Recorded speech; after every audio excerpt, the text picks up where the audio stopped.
அம்மம்மா தம்பி என்னும் நம்பி அவன் உன்னை வளர்த்தான்.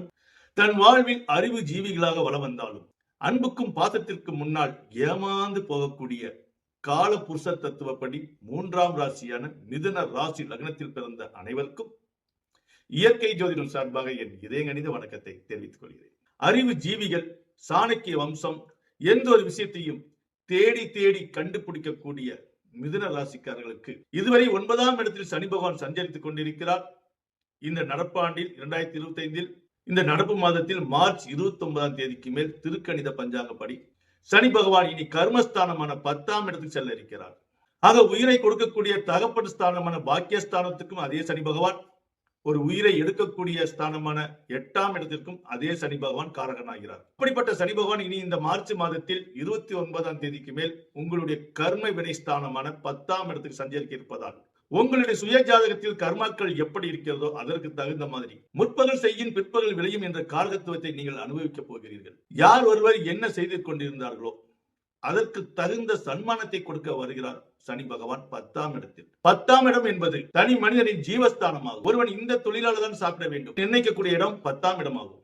ஆக அவரவர் கர்மாக்களுக்கு தகுந்த மாதிரி கடுமையாக உழைத்து நேர்மையாக வேலை செய்பவர்களுக்கு நிச்சயம் இந்த 10ஆம் இடத்தில் வரக்கூடிய சனி பகவான் மிகப்பெரிய ஒரு யோகத்தை கொடுத்து பதவி ப்ரமோஷனுக்காக காத்து இருந்த மிதுன ராசி லக்னத்தில் பிறந்தவர்களுக்கு நிச்சயம் இந்த காலகட்டத்தில் உங்களுக்கு பதவி உயர்வு கிடைக்கும்.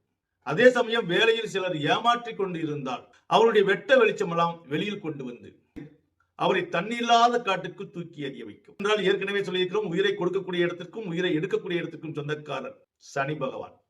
10ஆம் இடத்தில் இருக்கும் சனி பகவான் 3ஆம் பார்வையாக உங்களுடைய 12ஆம் இடத்தை பார்வையிடுவார். சனி பகவான் 9ஆம் இடத்தில் சஞ்சரிக்கும் காலம் மிகப்பெரிய ராஜயோகமாக இருந்தது. அப்படியெல்லாம் எனக்கு எந்த ஒரு வித்தியாசமும் தெரியல, 9ஆம் இடத்தில் இருந்து அப்படி ஒண்ணு அவர் நல்லது செய்யலையே என்று நீங்கள் வருத்தப்பட்டுக் கொண்டிருந்தீர்கள் என்றால் அதற்கு காரணம் அவர் அல்ல. சனி பகவான் 2.5 வருடம் உங்களுக்கு நல்லது செய்து கொண்டிருந்தாலும் யூடியூபில் நீங்கள் எத்தனையோ பதிவுகள் பார்த்திருப்பீர்கள். அது ஏன் என்று சரியாக சிலர் விளக்கம் சொல்லாமல் இருந்திருக்கலாம். அதன் விளக்கம் நீங்கள் தெரிந்து கொள்ளுங்கள்.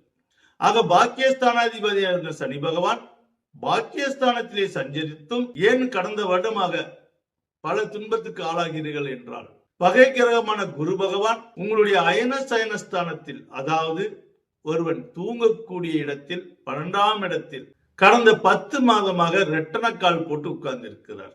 அதனால தான் உங்களுக்கு எல்லாம் இருந்தும் இல்லாதது போல்